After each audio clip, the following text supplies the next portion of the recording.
Nous sommes en direct avec en duplex Vincent Gane, analyste chez DailyFX. Bonjour Vincent. Bonjour à tous. Alors hier, la Banque nationale du Canada, la Bank of Canada, a baissé ses taux directeurs. Ça a eu un impact évidemment sur la devise. Alors on peut regarder peut-être une paire qui pourrait être intéressante, c'est l'USD CAD, donc le dollar américain face au dollar canadien. Qu'est-ce que vous pensez vous actuellement de cette paire? Est-ce qu'il y a quelque chose à faire? Bonjour Lucie, bonjour à tous. Alors en effet, la Banque centrale du Canada a pris hier une décision de politique monétaire surprise. Bon, c'est plutôt à la mode ces derniers temps. En abaissant ses taux d'intérêt, c'est finalement quelque chose qu'on pouvait voir venir du point de vue des fondamentaux, essentiellement parce qu'on sait que c'est un pays qui exporte beaucoup d'énergie et la chute du prix du pétrole, mais pas seulement, a clairement mis la pression sur l'économie et la perspective d'évolution des prix dans ce pays. Le dollar canadien, il est de toute façon sous pression depuis un certain nombre de mois. Les paires de devises en dollars canadiens, elles, forcément s'apprécient. Et l'USD CAD, en revenant simplement sur une vue purement technique, c'était une tendance haussière sans peur et sans reproche. Donc, au fond, hier, comment interpréter les signaux qui ont été donnés? Eh bien, tout simplement un signal de poursuite de la tendance haussière. Clairement, je suis positif sur le plan technique sur cette paire de devises. Je pense que cette année, nous pouvons parfaitement rejoindre le niveau des 1,30, d'autant plus qu'hier, la Banque centrale du Canada a rappelé que cette baisse des taux d'intérêt était probablement la première étape d'un cycle baissier de ces taux d'intérêt. Donc le principe, c'est quoi? C'est de chercher à se positionner. Alors, il n'y a pas forcément que l'USD CAD. Je pense qu'on peut viser 1,30 sur cette paire de devises et profiter éventuellement de retour sur des niveaux de support à proximité des 1,20, 1,21 pour se positionner. Mais de manière générale, il faut chercher à adopter des positions vendeuses sur le dollar canadien en utilisant l'USD CAD, mais jeter aussi un œil au GBP CAD qui a cassé lui encore sur le plan technique ses sommets l'année 2014. Donc l'idée, c'est de se positionner à l'achat pour investir sur ce processus de dépréciation du dollar canadien. Alors justement, là on voit à l'écran le graphique du dollar américain face au dollar canadien, et on voit que vous avez un graphique en Ichimoku. Donc expliquez-nous un petit peu quel est l'intérêt d'avoir ce graphique. Alors, c'est en effet un graphique que je vous ai proposé qui utilise l'indicateur technique Ichimoku, simplement pour vous montrer qu'on avait donné en fait sur cette paire de devises des signaux d'achat, mais qui remontent, je dirais au début du premier semestre 2014. Donc l'intérêt de ce graphique, c'est de montrer au fond que le marché avait anticipé l'impact de la baisse des prix de l'énergie sur les prochaines décisions de politique monétaire de la Banque centrale du Canada. En tout cas, ce graphique ici vous montre que finalement, sur le plan d'analyse technique, cette paire de devises s'est libérée, s'est affranchie de finalement toutes les résistances, et elle n'a devant elle qu'un potentiel d'appréciation technique. Donc clairement, nous avons probablement là, et c'était déjà le cas l'année dernière, mais encore probablement pour cette année 2015, une des stratégies haussières de moyen long terme à mettre en place sur le marché des changes. Donc selon vous, on peut rentrer en position maintenant sur l'USD CAD pour viser donc les 1,30, vous dites donc au deuxième et troisième trimestre 2015. Alors, rentrer en position maintenant, la prise de position, ça c'est encore autre chose que l'analyse. L'idée, c'est de bien rentrer. Alors forcément, on avait d'ores et déjà, dès la semaine dernière d'ailleurs, des possibilités de se placer sur des niveaux de support technique qui étaient à proximité. Le niveau des 1,18, forcément on s'en est éloigné maintenant de 500 pips. L'idée, c'est de ne pas rentrer au marché maintenant, mais d'identifier les tout premiers niveaux de support. Alors après, c'est pas forcément évident, puisqu'hier on a quand même une jambe de hausse de 250 pips, ce qui est assez énorme. Mais oui, clairement, je pense qu'il faut utiliser des supports intermédiaires, parce que je doute que cette paire de devises réalise un mouvement de retour sur le niveau des 1,20. Donc clairement, profiter des tout premiers niveaux de support intermédiaires pour se placer et en effet viser 1,30 d'ici la fin de l'année. Alors ce serait quel niveau de support par exemple? Alors quel niveau de support? Écoutez, vous avez des seuils intermédiaires, prenons un 21,50, ça me paraît être une bonne stratégie de positionnement sur repli. Ce ne serait pas forcément une appréciation du dollar canadien, mais imaginons le dollar américain qui subisse des prises de bénéfices. À ce moment-là, ce serait opportun pour se placer. Donc envisageons 50%, c'est peut-être un peu profond, mais un retracement de 50% de l'impulsion haussière que le marché a créé hier.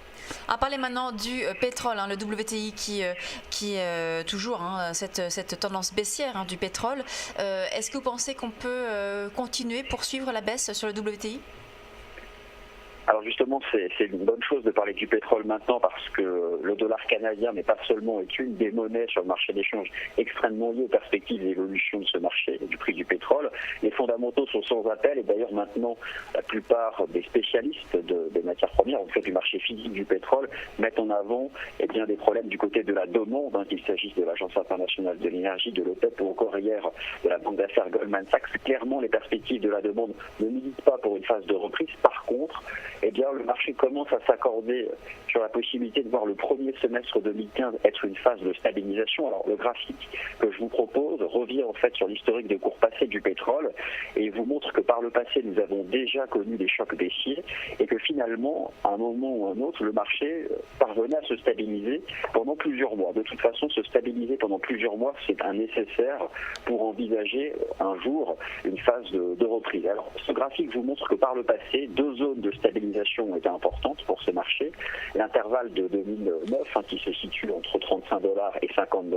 Nous sommes d'ailleurs entrés dans cet intervalle et on peut envisager, il y a une possibilité que le premier semestre 2015 voit le prix du pétrole brut américain se stabiliser dans cette zone. Mais pour le moment, c'est vrai que les fondamentaux restent quand même inquiétants et il ne faut pas exclure la possibilité de ce marché de tomber plus bas. Donc ce graphique, il n'a pas pour vocation à proposer des stratégies, mais simplement à rappeler que des stratégies de reprise sur le prix de l'énergie sont clairement incertaines. Nous avons besoin au préalable de plusieurs semaines de stabilisation avant d'y voir plus clair. Et ce type de graphique de long terme du pétrole rappelle que, clairement, les stratégies de vente des devises liées aux matières premières sont à privilégier. Et encore une fois, hier, la paire de devises USD-CAD est probablement une des stratégies d'achat qu'on peut mettre à profit, avec en sous-jacent naturellement la baisse du prix du pétrole. Justement, on voit sur votre graphique qui est très intéressant puisqu'on est en base mensuelle, donc c'est vraiment un graphique long terme, que concernant l'indicateur RSI, nous sommes vraiment en zone de survente puisqu'on est à un niveau jamais atteint depuis 99 et on est sous les 30, donc vraiment en niveau de survente. Donc ne pensez-vous pas qu'on puisse assister justement tout de même à un petit rebond sur les cours du pétrole et que là on a peut-être fait un excès baissier? Le principe des indicateurs de momentum, alors en effet on est survendu, mais vous savez la survente n'a jamais empêché un marché de baisser, le surachat n'a jamais empêché un prix d'actifs de monter. L'idée c'est, lorsqu'on utilise ce type d'indicateur, c'est éventuellement de voir si on observe le début d'un phénomène technique qu'on appelle la divergence. Pour l'instant non. Alors en effet on est clairement survendu, mais en fait les prix du pétrole sont survendus depuis plusieurs mois, mais ce qui est certain, et là où vous amenez quelque chose probablement d'intéressant, c'est qu'au niveau de survente actuelle, il faut commencer à se poser la question non pas d'une phase de rebond, mais au moins d'une phase de stabilisation, d'autant plus qu'on rentre dans cet intervalle où le pétrole avait créé un creux de marché important au premier semestre 2009. Donc c'est survendu, c'est clair, mais l'euro-dollar est survendu. Prenons les marchés actions américains, ils sont surachetés aussi sur les graphiques de long terme, ça ne les a jamais empêchés de poursuivre leur phase d'appréciation. Mais en tout cas, ce que vous indiquez ici sur le momentum, je pense qu'en effet c'est quelque chose qui peut permettre d'anticiper une phase de stabilisation au premier semestre. Mais je dirais que le petit bémol, c'est qu'au fond, j'ai l'impression qu'il y a une forme de consensus qui s'installe sur une stabilisation du prix du pétrole au premier semestre. Et au fond, on pourrait parfaitement poursuivre cette phase de baisse, étant donné que maintenant on met vraiment en avant un problème majeur du côté de la demande et du côté de l'offre. On sait qu'elle a repris un processus de croissance depuis 2008-2009. Alors au fond, le mot d'ordre que je pourrais donner pour conclure sur le pétrole, c'est qu'anticiper un rebond du pétrole, il faut vraiment écarter ce type de stratégie. Anticiper une stabilisation du pétrole, pourquoi pas, mais en étant extrêmement prudent.